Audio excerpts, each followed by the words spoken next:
Oke, Kang Ardi. Nah, jadi 2 jam ke depan nih kita akan standby terus sambil kita dinas di kamar jenazah. Iya. Jadi mudah-mudahan nih teman-teman mau nemenin kita, sambil nemenin kita akan sharing ya pengalaman kita lah selama jadi petugas kamar jenazah. Terus ya saran, tips dari kita. Terus ini ada kebetulan ada supir jenazah juga nih. Jadi gimana nih selama di perjalanan, apakah jenazahnya pernah bangkit dari lagi, bangkit dari bukan dari kubur ya, dari keranda atau gimana nih? Kita tanya langsung dengan pelakunya ya. Berjumpa lagi dengan saya nih, ambulan grup Malawi. Supir jenazah. Ya, ini supir jenazah nih. Mungkin Ya. pengalaman selama mengantar jenazah, apakah ada fenomena atau kejadian-kejadian yang di luar nalar, Pak, selama di perjalanan? Ya, sebelumnya saya mengenalkan diri dulu. Nama saya Pungki gitu dong. Berapa tahun jadi supir jenazah? Jadi pengalaman supir jenazah tuh unik lah. Disebut unik, ada lucunya. Ayah siuna, Tegang kita yuk. mah orang Sunda. Jadi merasa takut pasti ada lah di dalam mobil jenazah, pasti ada rasa takut. Cuma rasa takut itu harus dihilangkan. Gimana kalau rasa takut tetap dirasakan, jenazah ada masa mau ditinggalin? Nah, kalau misalkan jenazah bagus, dibawanya juga enak. Husnul khotimah maksudnya Iya. meninggalnya. Atau orang Jadi, baik mungkin ya. nah, Semasa hidupnya orang baik mungkin gitu. nah itu dibawanya juga di perjalanan Adem ya.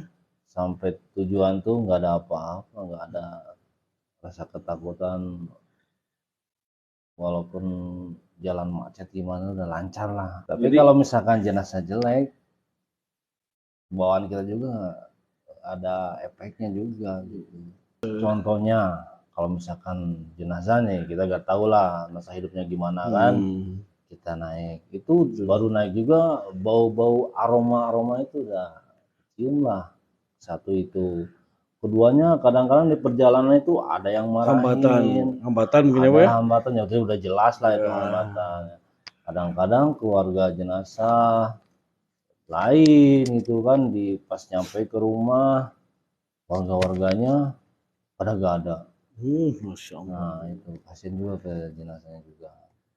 Pernah kejadian bangkit dari keranda kan jenazah? Ya kadang-kadang kalau misalkan disebut bangkit dari kerana nggak belum ada gitu kan, Belum pernah kejadian. belum pernah ada kejadian. Mau Pak? Ya jangan sampai. Bawa mobil jadi berat gitu gimana?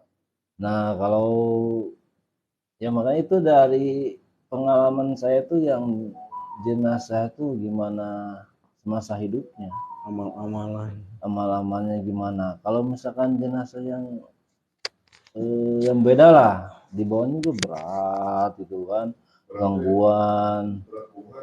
Beratnya itu kayak apa namanya, kita biasa ditanjakan gitu kan, biasa gigi 3, 4, ini 1, 2, kayak muatan yang beban berat bener gitu. Ya, mungkin memang jenazahnya gede aja Pak, mungkin Pak. Ya kalau jenazahnya kan nggak mungkin lah, emang jenazahnya murni. Sapi ya, kalau iya kalau sapi mah bener. Ini kan paling berat juga 100 kilo lah, nggak mungkin kan gitu. Jadi gimana masa hidupnya lah itu. Buat contoh buat kalau suara-suara aneh itu ya itu udah jadi makanan sehari-hari Karena biasa mungkin ya Pak. karena udah biasa gitu kan. Kayak ada yang apa namanya godain kayak apa sih kalau Indonesia nyel teh naon sih? Nyolek Kayak nyolek gitu kan. Iya kayak nyolek terus kayak niup telinga gitu, itu udah biasa ya. Mungkin Bapak mungkin itu nyolek-nyolek, mungkin diajak ngobrol sama mereka, Bapak nggak nyaut mungkin Pak, makanya dia melakukan seperti itu. Iya itu juga kan perasaan saya gitu kan. Dia mungkin ngajak ngobrol, mungkin ya bahasa ngajak ngobrol. Jadi jenazahnya ngajak ngobrol. Iya, jenazahnya udah dianterin. Dan Cuman pas pulang kan kita sendiri kan. iya. Nah, masa ada angin dari mana kan, ada angin dari mana kan. Jadi ya itulah yang gangguannya dari situlah. Iya. Ya itu kayak yang meninggalnya kayak tabrakan, gantung diri kan, kayak yang dibunuh. Nah itu kita pulangnya pasti ada aja. Nah, itu pendapat Bapak itu memang pengaruh dari ruh yang meninggalnya atau dari yang lain-lain itu Pak? Menurut Bapak, Kayaknya dia ngajak ngobrol kayaknya.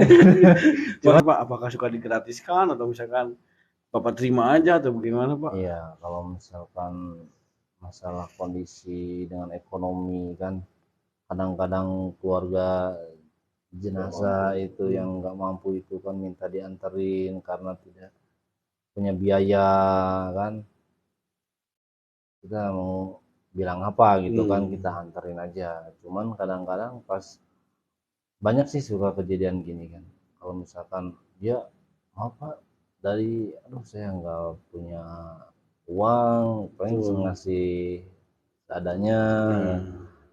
Ya saya harus ikhlas, intinya ikhlas saja. Iya. Jadi nggak bisa kita harus tekan harus bayar, Ya jasa harus Ya, full mungkin Pak gitu ya. harus ngasih apa gitu kan. Ya nggak bisa gitu, kita harus ikhlas saja gitu. Cara nganterin mau kaya mau miskin, kita harus ikhlas. Walaupun dia mampu atau nggak mampu, yang penting kita dibalasnya jalan yang di atas. Kejadian jenazah itu nggak bayar. Kalau jenazah nggak mungkin bayar. Oh, Dia kan hidup. iya, hanya bercanda Pak. Oh gitu. Oh, iya. Jenazah Maaf, pasti cuma- nggak bayar. Pasti itu mah setiap yang diantarkan pasti jenazah mah nggak akan mungkin bayar ya Pak ya. Nggak mungkin bayar. Iya, maksudnya kayak gitu. Yang mau masuk kayaknya. Misalnya kalau udah jam berapa ini? Biasanya jam 12. Iya, itu. Udah mulai, biasanya kalau ada jenazah yang mau diantar itu suka ngasih kabar. Nah, sebelumnya mungkin Iya. ada firasat atau feeling mungkin ya Pak ya. Ya, jadi suka ngabarin gitu. Ngabarinnya masuk. kadang-kadang lewat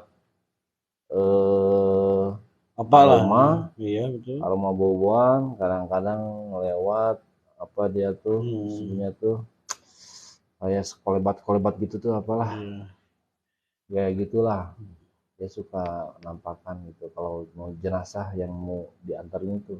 Kadang-kadang gitu. Seperti berita Paling jauh saya tuh ke Sumatera, terus ke Jawa Timur lah, Jawa Timur mungkin ya. pengalaman saya. Oh, yang Cuman itu nggak ada temen, sendiri aja. sendiri Pak. Iya. Masya Allah. Keluarganya nggak ikut itu. Kalau misalkan Kalau berangkat ikut, kalau pulangnya kalau pulang berdua sama keranda. berdua. Iya. Gitu Jadi- ya pengalaman. Tapi kalau misalkan begini Pak, kayak Gojek gitu dari sana narik lagi ke sini nggak bisa itu. Oh nggak bisa. Jadi gitu. berangkat isi, pulang pun isi lagi ke sini nggak. Nggak bisa. Oh, Masa orang gila mau dimasukin?